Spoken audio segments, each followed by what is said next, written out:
Hello, everyone, and welcome to another episode of Selling Greenville, your favorite real estate podcast here in Greenville, South Carolina. I'm your host, as always, Stan McCune, realtor right here in Greenville, South Carolina, and you can find all of my contact information in the show notes if you need to reach out to me for any of your real estate needs. And just a reminder, as always, please subscribe to the show, right? If you enjoy this content, subscribing is beneficial for you. That way you won't miss future episodes. And what's beneficial to me is if then you could coincide that by also hitting the like button, leaving a rating, hitting, 5-star rating, leaving a short review, any of those good things, whatever podcast app you're using, or if you're watching or listening on YouTube, all of those platforms, just doing those simple things would go a long way. And I'd appreciate if you guys could do that. Today, we're going to be taking a look back at, and this is something that I started to do last year, and I enjoyed doing this. It's a look back to bold predictions I made before 2024 about what was going to happen this year. So we're doing a mid-year bold predictions look back to see how things are coming. How are my bold predictions that I made coming along? And, I intentionally do try to make predictions that are bold and that have a really good chance of not working out. And you guys are about to find out that a lot of my bold predictions have not worked out, but that's okay because there's value in formulating those bold predictions and using data and interpreting data. And then there's value in also just following up on it and seeing, okay, how have things changed from what it looked like they were going to be 6 or 7 months ago. So let's jump right in. When I did this episode, the first episode, the bold predictions back in, I guess it was either December or January that the episode actually released. I did 10 bold predictions. So we're going to go through each of these and just look at how they're doing. What does it look like? Does it look like my predictions are going to come to pass or not? By the way, if you're watching on YouTube, you'll notice that that I look like I've been like working out in the sun or something. My hair's all greasy and everything. That is because I currently have no hot water in my house. That's getting remedied. It's kind of a long story, but yeah, I've not had a chance to take a shower today. I look all nasty and greasy because it's like 200 degrees outside, and there's that. But without further ado, let's jump right into the bold predictions that I made at the beginning of this year and how they're doing so far. Starting right with number one. I'm going to do these in the same order that I did them when I did this episode 6 months ago. Number one, my first bold prediction was that the Fed will begin cutting rates in the second quarter of 2024. Well, we are now in the third quarter of 2024 and no Fed rate cuts have happened. Now, it's been several years since we've really even had any debate on what the Fed will do. And I think that's important, is that this year, we've finally had debate over what the Fed is going to do. Now, we've talked about rates going up and down at different times in this podcast, so I want to be clear on something. Mortgage rates fluctuate, right? They've been fluctuating, we'll get to that in a second, but they've been fluctuating within about 0.5 percentage point throughout 2024. And that has nothing to do with what the Fed is actually doing outside of it's the markets trying to preempt what the Fed is going to do. So as rates go up and down, that's markets responding to statements that the Fed makes. That's markets responding to data that's coming out. That's not actually the Fed doing it, although the Fed is aware that sometimes what they say, well, pretty much all the time, what they say impacts markets. And so they're aware of that. So sometimes they will intentionally try to steer the market in a certain way. If they feel like rates, people are pricing in too heavily that the Fed's going to drop rates too much, too fast, they might come out with a real hawkish statement saying, no, we're not going to lower rates anytime soon. And vice versa. So I just want to make sure that you understand that. The Fed has not touched their rates in quite some time, but most people think that they will. Now, depending on what you read, this is where the disagreements begin, and where the debate that I referenced to a couple of minutes ago, this is where the debate is happening. Depending on who you read and where you read it, the Fed might be making their first rate cuts this month in July. I think that's highly unlikely. And I have a lot of good reasons for believing that is absolutely not going to happen. I'm recording this on July the 9th. We'll find out later this week if they're going to cut rates this month. I'm almost positive it's not going to happen. I'd wager a lot of money that it's not going to happen this month. Some people think September is when it's going to happen. Other people think November is when it's going to happen. And we've teased out some of these in my podcast I did this past week. I talked a little bit about how the Fed is playing the politics game, and there's a good chance that perhaps they should cut rates in September, but will wait until November strictly because they don't want to be perceived as interfering in the elections. So that's a possibility. I've heard some economists and experts predict that they won't even drop rates until next year. I've heard some say that they won't make any rate cuts at all anytime soon. I even heard an analyst say that they think the Fed will increase rates this year before then cutting them by the end of the year with a net zero gain, basically, that will end up where we started by the end of 2024. Long story short, nobody knows what's happening, and the phrase that we've heard all year is higher for longer. That's the Fed trying to temper the market's expectation that rates are going to be dropped. And so, long story short, I was wrong. This was a bold prediction that was inaccurate. The only question is, it's inaccurate by how much? I predicted the second quarter. At the time, that was actually quite a bold prediction. A lot of people thought it was going to be a first quarter cut or no cut. So I predicted a second quarter rate cut. That did not happen. It's looking currently like it's going to be either a third or a fourth quarter rate cut. That to me is the most likely scenario. If I had to put money on it, I would say November. That would be my, if I was revising this bold prediction, I would say it would be a fourth quarter cut. And this has surprised everyone, right? The labor market being stronger than people expected, the stock market being stronger than people expected. Just markets in general have weathered the storm a lot more resiliently than people and experts thought they would. And so here we are. The result of that is rates are exactly the same as they were 6 or 7 months ago, and my bold prediction number 1 was inaccurate. All right, bold prediction number 2. We're not going to spend as much time on each of these. I said that there will be no recession in 2024 and that we will achieve a soft landing. Well, some people will debate, again, the definition of a recession. Actually, this is a really big debate right now because the traditional metrics for measuring recessions kind of flew out the window after the pandemic. But long story short, nobody right now thinks that we're in a recession. Some people, if they're looking at certain models like the SAM, SAHM model, et cetera, might think that we're close to a recession. This is going to be debated. But me personally, I feel like this prediction is looking good at the moment. I feel like the likelihood of there being an obvious recession, like a recession that everyone agrees, okay, this is a recession, I think that's pretty unlikely for the remainder of this year. Now, by pretty unlikely, I would say probably 75%, maybe 70%. So there's still a decent chance. It's just not the majority opinion in among most economists. It's not my opinion. I think we will achieve this quote-unquote soft landing, which is essentially inflation coming down without the economy going into recession. That's the simplest way of thinking about that. And so we'll see. We'll see how this plays out throughout the rest of this year. But at the moment, I feel pretty good about that prediction. So 1 for 2 so far. Or at least, again, what appears like it will end up being 1 for 2. Number 3, bold prediction number 3. I said that mortgage rates will spend the entire year in the 6s. And that the average for the year will be in the high 6s when it's all said and done. Absolutely not. I was way off on this. I said, and again, this was based on Mortgage News Daily's average rate that they have for the year. It's according to Mortgage News Daily, the rates have basically been in the 7s all year. So that did not play out at all. We never saw those lower rates come through. We've been in the 7s pretty much all year. So I will take the L on that one and say that I'm 1 for 3 so far.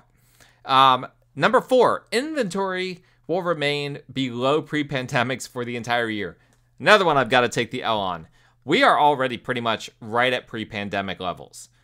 So I think, at the end of the year, I might be able to make the argument that on average, we were below pre-pandemic levels. But the way I worded this, I said that it would be below pre-pandemic levels for the entire year. We're pretty much already at pre-pandemic levels. So that's where we are. Inventory has gone up. We've had a lot more sellers enter the market than buyers. And the result of that is inventory has gone up substantially. It's gone up by 25% this year. So I have to take another L on that one and say I am 1 for 4 so far projected. Number 5, pending sales for the first quarter will be down year on year and will increase probably slightly for the remaining 3 quarters. Well, I was at least partially wrong in this because pendings were actually up in the first quarter. That came as a bit of a surprise. Now, we don't yet have the data for June yet. And if you listen to my market stats episode that I do pretty much every month, we also won't yet have the May numbers, the accurate May numbers, until later this month. So there's really no way for me to say for sure what's going to happen in the second quarter of this year. It's hard to say, whether it's up or down, but it looks like it's going to be close. It's going to be really, really close one way or the other. I think that there's a good chance that I end up being half right, half wrong. The half wrong being pending sales were not down year on year in the first quarter, but there's a good likelihood that we will see them increase perhaps slightly for the remaining 3 quarters. So I'm either 1 for 5 or 1.5 for 5 so far. Not great. But hey, I hold myself accountable, which is more than our politicians do. So yeah, maybe I should be a politician. I don't know. On to number 6, but before we do that, I want to talk to you guys about something. I want to talk to you guys about Piper Insurance Group, friend of the show, and the official sponsor of Selling Greenville. Piper Insurance Group, my go-to for homeowners insurance. They handle home, auto, and umbrella insurance. They're an independent insurance agency, so that means that they're not just going to give you a quote from one company. They're not just with Travelers or just with Allstate or just with one company or another. They can quote with many different insurance companies and essentially give you the best rate that they can find.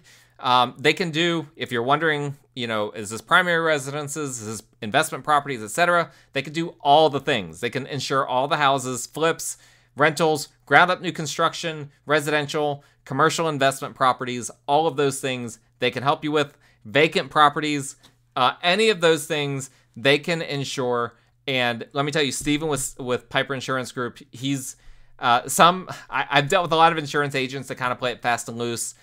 He's very detailed. He makes sure that your policy is exactly what you need for the home that you're trying to insure. And I think that that's important. They are licensed in South Carolina, North Carolina, and Georgia. So even if you're dabbling a little bit outside the state of South Carolina, they can help you in the important neighboring states, neighboring South Carolina. So please contact Piper Insurance for a free quote today. Contact information is in the show notes, and they'd be happy to quote you on whatever property you have that needs homeowners insurance or auto or umbrella insurance. All right, bold prediction number 6. I said that days on the market wouldn't go above 60 days for the entire year in the greater Greenville area.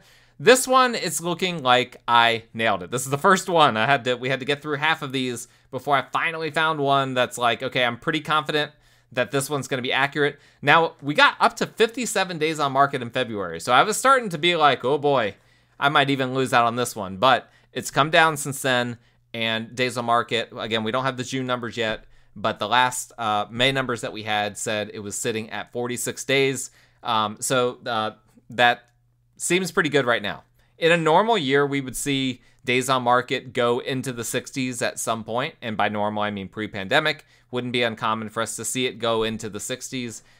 But right now, we're not even in the 50s. We're in the 40s. I feel pretty good that one's going to hold. Number 7, the number of single-family closings will rise slightly for 2024 versus 2023 between approximately 0 to 3%. This is in spite of the fact, this bold prediction was in spite of the fact that many experts expected there to be national declines. Now, so basically, I went against the national experts that saw national declines. I said that there was going to be an increase in single-family closings, just not a huge increase, 0 to 3%.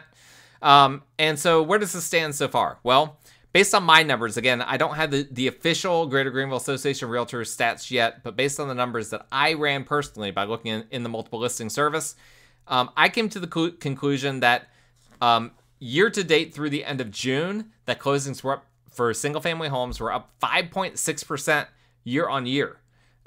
So that's way higher than obviously what the experts thought. That's way higher than even what I predicted. But we still have half a year left, and as we get closer to elections and all of that, and the second half of the year tends to slow down anyway, I think we're going to see a pretty big slowdown the second half of this year, is what I think. So I feel pretty good that this 0 to 3% number, I think, is very much in play. I think that we're going to see much slower months towards the end of the year into the fourth quarter and all of that.